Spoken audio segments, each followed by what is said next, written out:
Hello students, स्वागत है आप सभी का।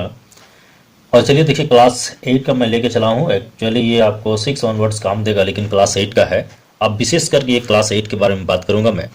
तो देखिए, ये एक चैप्टर है डाटा हैंडलिंग। ये डाटा हैंडलिंग जो है एक चैप्टर का ही नाम दिया गया है। इसमें हम लोग कुछ बेसिक चैप्टर्स के बारे में, बेसिक टॉपिक्स के बारे में इस पर बात करेंगे। ये सिर्फ और सिर्फ कॉन्सेप्ट फुल क्लारिफिकेशन आपको इसमें मेरा करने का मेन मकसद है, वो आप देख लेंगे। देखिए, इसमें है टर्म्स जो है आप देख लेंगे: statistics, data, observations, raw data, range, frequency.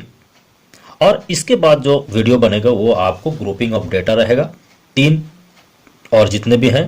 तो चलिए एक एक करके हम लोग बात करेंगे कि ये है क्या। तो सबसे पहले हम लोग बात करेंगे स्टैटिस्टिक्स। तो देखिए, मैथमेटिक्स का एक पार्ट है। मैथमेटिक्स का एक पार्ट है जिसमें सिर्फ और सिर्फ क्या होता है, इसमें जो है एक इस तरह का साइंस है, एक तरह का मैथमेटिक्स का पार्ट है जो क्या होता है, ऑब्जेक्ट का कलेक्शन पर होता है, उसका प्रेजेंटेशन करते हैं और एनालिसिस करते हैं। मतलब डाटा का एनालिसिस करने का जो मैथ है, जो पार्ट है, उसको स्टैटिस्टिक्स कहा जाता है, हिंदी में सांख्यिकी कहा जाता है। अब बात करेंगे हम लोग डेटा की। तो डेटा है क्या? तो डेटा, देखिए, डेटा का मतलब होता है कि कुछ न्यूमेरिकल वैल्यू हम लोग लेते हैं, किसी चीज़ का न्यूमेरिकल वैल्यू लेते हैं, न्यूमेरिकल फैक्ट्स लेते हैं, न्यूमेरिकल रीडिंग्स लेते हैं और उससे हम लोग पता करते हैं कुछ इन्फॉर्मेशंस का। जैसे मान लिया हमको हाइट लेना है लोगों का, तो बहुत सारे लोगों का हाइट हम लोग मेजर कर लिए सेंटीमीटर में, इंच में, मीटर में, जैसे भी होगा, तो कुछ न्यूमेरिकल वैल्यू मिलेगा हमको।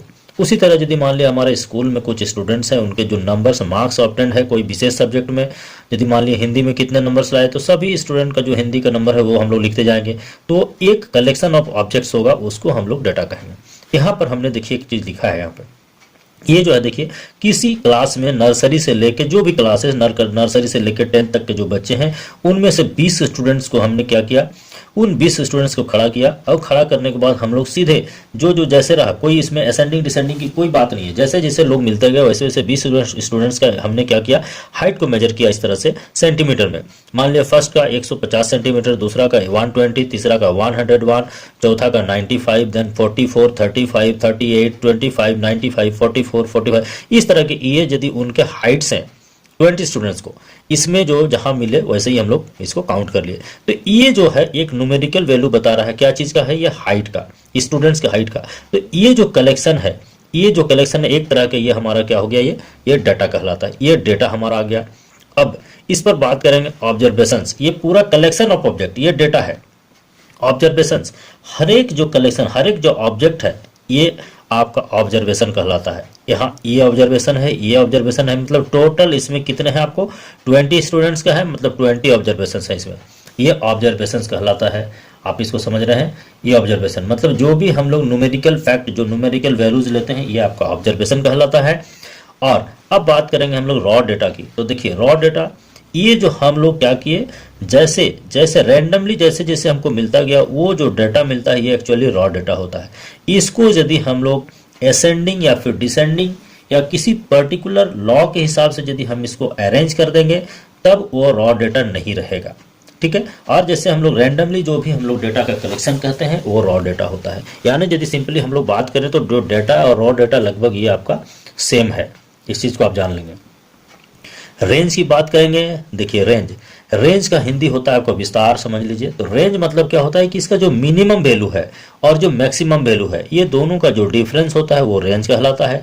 यहाँ पर आप देखते जाएंगे यदि, तो यहाँ पर देखिए 150 जो है ये मैक्सिमम है। उसके बाद यदि यहाँ पर देखेंगे सबसे छोटा वैल्यू यदि आप देखते जाएं, तो मेरे ख्याल से यहाँ पर देख रहे हैं आप 25 जो है ये सबसे छोटा वैल्यू है। तो इसका रेंज क्या होगा, दैट इज 150 माइनस आपको सबसे छोटा वैल्यू 25, दैट इज 125। ये इसका रेंज कहलाता है। मतलब इसका विस्तार 25 से लेके 150 तक के बीच में 125 ये हो गया।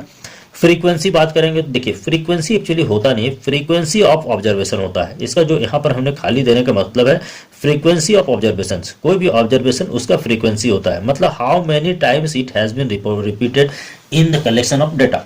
ये जो डेटा आपने लिया है, इस डेटा में कोई ऑब्जर्वेशन कितना बार है, वो उसका फ्रीक्वेंसी कहलाता है। यहाँ पर यदि देखेंगे, मान लिया 150 की बात करेंगे तो सिंपली एक बार है, तो फ्रीक्वेंसी 150 का कितना हो गया, 1 हो गया।